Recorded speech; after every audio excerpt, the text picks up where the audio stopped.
Hi friends, നമസ്കാരം. ഞാൻ പ്രസന്ന. എല്ലാവർക്കും മിനീസ് കോർമയിലേക്ക് വീണ്ടും സ്വാഗതം. എല്ലാവരും സുഖമായിരിക്കുന്നു. അപ്പോൾ ഇന്ന് ഞാൻ ഉണ്ടാക്കാൻ പോകുന്നത് ഒരു ഓലനാണ്. ഓണം സ്പെഷ്യൽ ഓലൻ. അപ്പോൾ ഓലൻ ഉണ്ടാക്കാൻ വളരെ ഈസിയാണ്. എല്ലാം ഞാൻ ഈസി എന്നാണ് പറയുന്നത്, പക്ഷേ എങ്കിലും ഇത് വളരെ ഈസിയാണ് സത്യം പറഞ്ഞാൽ. കുമ്പളങ്ങയും വൻപയറും തേങ്ങാപ്പാലും മാത്രം മതി. അപ്പോൾ 1 കിലോ കുമ്പളങ്ങയാണ് എടുത്തത്. ഇത് നല്ല മാംസമുള്ള കുമ്പളങ്ങയായിരുന്നു, നാട്ടിലെ കുമ്പളങ്ങ. അത് ചെത്തി നമ്മളതിൻ്റെ കുരുവെല്ലാം കളഞ്ഞ് അതിൻ്റെ മാംസം മാത്രം എടുത്ത് അരിഞ്ഞ് വെച്ചതാണിത്. 600 ഗ്രാമുണ്ട്. പിന്നെ കറിവേപ്പില വേണം. ഒരു 1/4 കപ്പ് പയർ ഇന്നലെ കുതിർത്ത് വെച്ചതാണ്. കുതിർത്ത് ഊറ്റിയെടുത്ത് അതിന് കുക്ക് ചെയ്യണം. പിന്നെ തേങ്ങാപ്പാൽ വേണം, നല്ല കട്ടി തേങ്ങാപ്പാലും പച്ചമുളകും. ഇത്രയും മാത്രം മതി. അപ്പം പിന്നെ പച്ച വെളിച്ചെണ്ണ. അപ്പോൾ ഞാൻ ആ പയർ ആദ്യം നന്നായിട്ടൊന്ന് വേവിച്ചെടുക്കണം. പ്രഷർ കുക്കറിലിട്ട് 1 കപ്പ് വെള്ളം ഒഴിച്ച് മീഡിയം ലോ ഫ്ലെയിമിൽ 4 വിസിൽ വരുന്നത് വരെ കുക്ക് ചെയ്യണം. 4 വിസിൽ വന്നിട്ട് നമുക്ക് നോക്കാം. അപ്പോൾ ഒട്ടും വെന്തില്ലെങ്കിൽ പിന്നെ ഒരു തവണയും കൂടെ ഒന്ന് കുക്ക് ചെയ്താൽ മതി. പക്ഷേ 4 വിസിൽ മതി. ഇത് കാരണം ഇന്നലെ രാത്രി വെള്ളത്തിയിട്ട് കുതിർത്ത പയറാണ്. പക്ഷേ വെള്ളത്തിയിട്ട് കുതിർക്കാതെ നിങ്ങൾ ഒരിക്കലും ഈ പയർ എടുക്കരുത്. സൂപ്പർ മാർക്കറ്റിലെല്ലാം കിട്ടും ഈ റെഡ് കൗ പീസ്. ചെറുപയറിനേക്കായും അല്പം കൂടി വലിപ്പം കാണും ഇതിന്. പിന്നെ ഓർഗാനിക് കിട്ടുവാണെങ്കിൽ വളരെ നല്ലതാണ്. നന്നായിട്ട് വെന്ത് കിട്ടും, നല്ല ടേസ്റ്റുമാണ്. പിന്നെ ചില കമ്പനിയുടെ പയർ വേവാതെ ഇരിക്കും, അങ്ങനെയുണ്ട്. അപ്പോൾ വെന്തില്ല എന്നുണ്ടെങ്കിൽ പിന്നെ വീണ്ടും അല്പം കൂടെ വെള്ളം, ഇല്ലെങ്കിൽ അല്പം കൂടെ വെള്ളം ഒഴിച്ച് ഒന്നുകൂടി കുക്ക് ചെയ്താൽ മതി.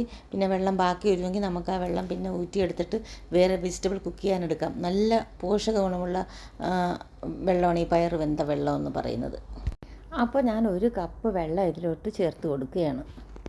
ഇത് അടച്ച് വെച്ചിട്ട് 4 വിസിൽ വരുന്നത് വരെ നമുക്ക് കുക്ക് ചെയ്യാം. അപ്പോൾ ഇത് വെന്തോട്ടെ. നമുക്ക് ഇത് വെന്ത് കിട്ടുന്ന സമയം കൊണ്ട് കുമ്പളങ്ങ വേറെ ഒരു നല്ല കട്ടിയുള്ള പാത്രം തന്നെ എടുക്കണം. വളരെ ചൂട് കട്ടിയുള്ള പാത്രത്തിൽ ഇട്ട ശേഷം ഒരു 1/4 കപ്പ് വെള്ളം ഒഴിച്ചിട്ട് നമുക്കതിനെ വേവിക്കാനായിട്ട് വെക്കാം.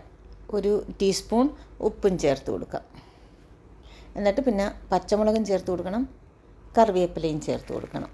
ഇടയ്ക്കിടയ്ക്ക് നോക്കുകയും വേണം. 250 ml കപ്പിന് 1/4 കപ്പ് വെള്ളമാണ് ഞാനിതിലോട്ട് ചേർത്ത് കൊടുക്കുന്നത്. ഒരു ഇടത്തരം തീയിലാണ് ഇത് വെന്ത് കിട്ടാനായിട്ട് നമ്മൾ വെച്ചിരിക്കുന്നത്. അടച്ച് വെച്ചാണ് കുക്ക് ചെയ്യുന്നത്. അപ്പോൾ ഈ സമയത്ത് നമ്മൾ തേങ്ങാപ്പാൽ പിഴിഞ്ഞെടുക്കണം.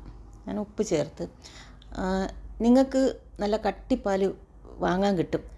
നല്ല ഓർഗാനിക് കോക്കനട്ട് മിൽക്ക് എന്നും പറഞ്ഞ് കിട്ടും, അല്ലാത്തതും കിട്ടും.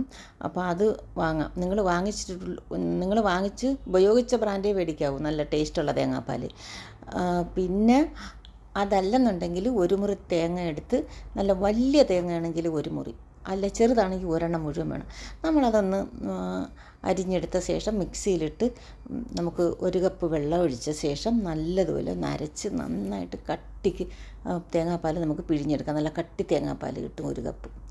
അപ്പോൾ പയർ നന്നായിട്ട് വെന്ത് എനിക്കുള്ള ഒരല്പ വെള്ളമുണ്ട്. അത് നമ്മളൊരു അല്പ തീ ഇടുമ്പോഴേക്കും ആ പയറിൻ്റെ വെള്ളമെല്ലാം വറ്റിക്കിട്ടും. നല്ലോണം പയറിൻ്റെയും വെള്ളം വറ്റണം, കുമ്പളങ്ങയുടെയും വെള്ളം വറ്റണം, അങ്ങനെയാണ്.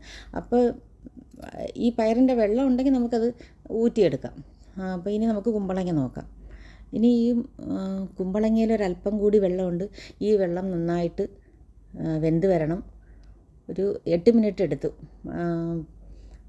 കുമ്പളങ്ങ ഇങ്ങനെ വളരെ സോഫ്റ്റ് ആണെങ്കിലും അത് ഇച്ചിരി സമയം എടുക്കും അത് വെന്ത് കിട്ടുന്നതിനായിട്ട്. വെന്ത് നല്ല സോഫ്റ്റ് ആയിട്ടാണ് നമ്മൾ പയറും കൂടി ഇതിനകത്തോട്ട് ചേർക്കുന്നത്. പയർ നമ്മൾ 3 വിസിൽ വന്നാൽ അപ്പോഴേ തുറക്കില്ല. നമ്മളത് വെച്ചിരുന്ന് അതിൻ്റെ പ്രഷർ റിലീസായ ശേഷമേ അത് നമ്മൾ തുറക്കത്തുള്ളൂ.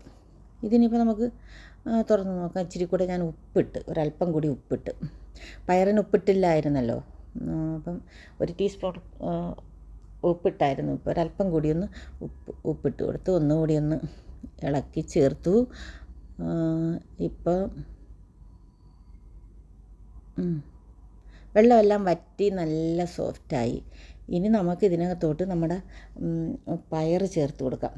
വെന്തിരിക്കുന്ന പയർ ഇതിനകത്തോട്ട് ഞാനിപ്പോൾ ചേർക്കാൻ പോവുകയാണ്. ഇത് രണ്ടും കൂടി ചേർത്ത ശേഷം നമുക്ക് തേങ്ങാപ്പാലും ചേർത്ത് വീണ്ടും, അധികം ഉപ്പ് വേണ്ട ഈ ഓലന്, വളരെ കുറച്ച് ഉപ്പ് മതി. എന്നിട്ട് നമ്മൾ ആ നല്ല കട്ടി തേങ്ങാപ്പാൽ അര കപ്പ് ചേർത്ത് കൊടുക്കും. പിന്നെ നമുക്ക് കട്ടിയില്ലാത്ത തേങ്ങാപ്പാൽ കൂടി ഒരു കപ്പ് ഒരു പക്ഷേ നമുക്ക് ഉണ്ടെങ്കിൽ നമുക്ക് വേണമെങ്കിൽ അതുകൂടി ചേർക്കാം. പക്ഷേ ചേർത്താൽ അത് വറ്റിച്ച ശേഷമേ നമ്മൾ കട്ടി തേങ്ങാപ്പാൽ ചേർക്കൂ. കാരണം കട്ടി തേങ്ങാപ്പാൽ ചേർത്താൽ പിന്നെ നമ്മൾ ജസ്റ്റ് ഒന്ന് ചൂടാക്കേ ഉള്ളൂ. പച്ച വെളിച്ചെണ്ണ ഒഴിക്കും. ഇത്രയേ ഉള്ളൂ. പിന്നെ ഇച്ചിരി നല്ല ഫ്രഷ് കറിവേപ്പിലയും കൂടെ ചേർത്ത് കൊടുക്കും. ഇനി നമുക്കിതിന് തേങ്ങാപ്പാൽ ചേർക്കാം. ഒന്ന് മിക്സാക്കി നമുക്ക് ഓഫ് ചെയ്യാം. ഞാൻ ഓഫ് ചെയ്ത് അടച്ചു വെച്ച് ഇനി ഞാൻ അല്പം പച്ച വെളിച്ചെണ്ണയും കൂടെ ചേർക്കാൻ പോവുക. ഒരു അര ടേബിൾ സ്പൂൺ പച്ച വെളിച്ചെണ്ണ ചേർത്ത് കൊടുത്ത് ഇനി അല്പം നല്ല ഫ്രഷായിട്ടുള്ള കറിവേപ്പിലയും കൂടെ ഒന്നിട്ട് കൊടുക്കാം. എന്നിട്ട് പിന്നെ നമ്മളത് അടച്ച് വെച്ചാൽ ഒരു 10 മിനിറ്റ് കഴിഞ്ഞ് തുറന്നാൽ മതി. അപ്പോൾ ഇത് കുറച്ചുകൂടി ഒന്ന് കട്ടിയാകും, കുറച്ചുകൂടി കുറുകിയിരിക്കും. അതിന് ശേഷം നമുക്കിത് വിളമ്പാം. കറിവേപ്പിലയും ചേർത്ത് ഇച്ചിരി ഒന്ന് ടേസ്റ്റ് നോക്കാം കേട്ടോ. അപ്പം എങ്ങനെയുണ്ടെന്ന് നോക്കട്ടെ. നല്ല ടേസ്റ്റ് ആണെന്ന് നോക്കട്ടെ. അപ്പം നല്ല ടേസ്റ്റുള്ള ഒരു നമ്മുടെ കുമ്പളങ്ങ പയർ ഓലൻ റെഡി ആയിരിക്കുകയാണ്. നിങ്ങളെല്ലാവരും ഇത് ട്രൈ ചെയ്യണം. എന്നിട്ട് നിങ്ങൾക്ക് ഇഷ്ടമായെങ്കിൽ നിങ്ങൾ കമൻറ്റ് ചെയ്യണം, ലൈക്ക് ചെയ്യണം, ഷെയർ ചെയ്യണം മറക്കരുത്. അപ്പോൾ നമുക്ക് അടുത്തൊരു എപ്പിസോഡിലൂടെ വീണ്ടും കാണാം. ബൈ. Thank you.